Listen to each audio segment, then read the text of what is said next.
کاش ہمارا جینا بڑھنا واقعی در حقیقت خالص ہو جائے اور خالصتاً اللہ کے لیے ہو جائے کہ جس نے ہمیں عدم سے وجود بخشا ہے، تو وہ پروردگار عالم جس نے ہمیں عدم سے وجود بخشا ہے تو اس کا حق ہے کہ حق بندگی ادا کیا جائے۔ لیکن فی زمانہ عائشہ ہم یہ دیکھتے ہیں کہ ہم دنیاوی معاملات میں اتنے محو ہو گئے ہیں، دنیاوی الجھنوں کا اتنا شدید شکار ہو چکے ہیں، یعنی یہ کہا جائے کہ ہم دنیا کے معاملات میں غرق ہو گئے ہیں اور دنیاوی الجھنوں میں غرق ہو گئے کہ ہم اس پروردگار عالم کو ہی بھولے بیٹھے۔ اللہ اکبر، یعنی اس خالق کائنات سے جو تعلق کے حقیقی ہونا چاہیے، اس حقیقی رب سے جو تعلق ہمیں استوار کرنا چاہیے، وہ نہیں ہو رہا۔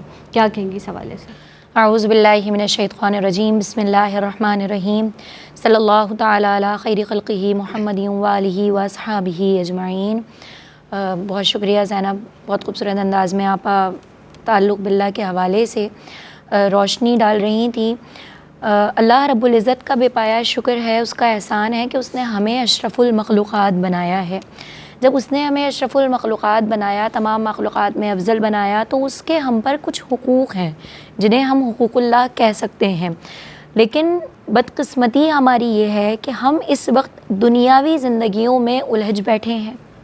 اللہ رب العزت خود قرآن مجید میں ارشاد فرماتا ہے فَاذْكُرُونِی اذْكُرْکُم، تم مجھے یاد کرو میں تمہیں یاد کروں گا۔ سبحان اللہ۔ ہم کیا کر رہے ہیں؟ ہم اللہ رب العزت کی یاد سے، اس کے ذکر سے غافل ہوئے بیٹھے ہیں، جبکہ اللہ رب العزت خود یہ بات فرماتا ہے کہ یہ جو دنیا ہے نا، یہ امتحان ہے۔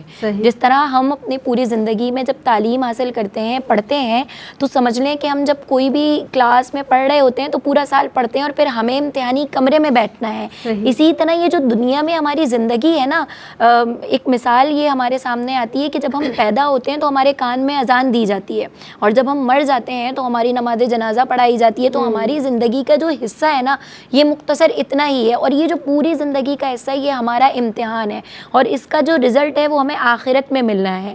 لیکن جب ہم دنیا میں آ گئے، ہم نے کیا کیا؟ یہ جو دنیا ہے نا، یہ جو اپنے شکنجے میں جکڑ لیتی ہے، کیونکہ حضرت ابو سعید خدری رضی اللہ تعالیٰ عنہ سے روایت ہے، فرماتے ہیں کہ رسول اکرم صلی اللہ علیہ وآلہ وسلم نے فرمایا یہ جو دنیا ہے نا، یہ سرسبز و شاداب ہے اور اپنی طرف کھینچنے والی ہے، اور اس دنیا میں اللہ نے تمہیں یعنی انسان کو اپنا نائب بنا کر بھیجا ہے، اور فرمایا اور اللہ ہمارے اعمال پر نظر رکھ رہا ہے۔ سبحان اللہ۔ جب ہمیں یہ بات پتہ لگ گئی، ہمیں سمجھ آ گئی، اس کے باوجود ہم نے کیا کیا؟ اپنی زندگی کو اللہ رب العزت کے رستے سے ہٹا دیا۔ کیوں؟ ہم نے کیا چیز چھوڑ دی؟ جب ہم تعلق باللہ کی بات کرتے ہیں تو ہمیں تین چیزیں سب سے پہلے رکھنی چاہیے۔ آج ہمارے اندر سے وہ تین چیزیں ختم ہو گئیں۔ ہم نے محبت کرنا چھوڑ دی، ہم نے خوف خدا رکھنا چھوڑ دیا، ہم نے رب تبارک و تعالیٰ پر سے جو ہمارا ایک یقین اور ایک پختہ کامل ایمان تھا نا، وہ ختم ہو گیا۔ آپ انبیاء اکرام کی زندگی کو دیکھیں، آپ اولیاء اللہ کی زندگی کو دیکھیں، آپ آقا علیہ الصلوۃ والسلام جو سرور کون و مکان ان کی زندگی کو دیکھتے ہیں، ہمیں محبت بھی نظر آ رہی ہے، خوف بھی نظر آتا ہے، امید بھی نظر آتی ہے۔ محبت کس انداز میں ہے؟ دنیا میں ہم کسی سے محبت کریں تو ہم کیا کرتے ہیں؟ اس کو راضی کرنے میں لگے رہتے ہیں۔ ہم انسانوں کو راضی کر رہے ہیں، ہم میں سے کوئی ایسا ہو جس کا عہدہ بڑا ہے، ہم اس کو راضی کرتے ہیں کہ یہ ہم سے کسی طرح راضی ہو جائے، ہمارے دنیا کے کام بن جائیں گے۔ کیا ہم نے یہ سوچا کہ جو بادشاہوں کا بادشاہ، مالک الملک، علی کل شیء قدیر، جو عزت بھی دیتا ہے ذلت بھی دیتا ہے، ہم اس سے دامن چھڑا کر بیٹھ گئے، ہم اس کو راضی نہیں کر رہے۔ ہم نے کیا کیا؟ اپنی جو دنیا کی خواہشات ہیں نا، ان میں اپنے آپ کو جکڑ لیا۔ آپ صلی اللہ علیہ وآلہ وسلم نے کیا فرمایا کہ میں تمہیں دو چیزوں کے بارے میں خبردار کر رہا ہوں، ایک تو اپنی خواہشات کی پیروی مت کرنا، اور دوسرا اپنی آرزوؤں کو لمبا مت کرنا۔ ہم نے یہ دونوں کام کرنے شروع کر دیے۔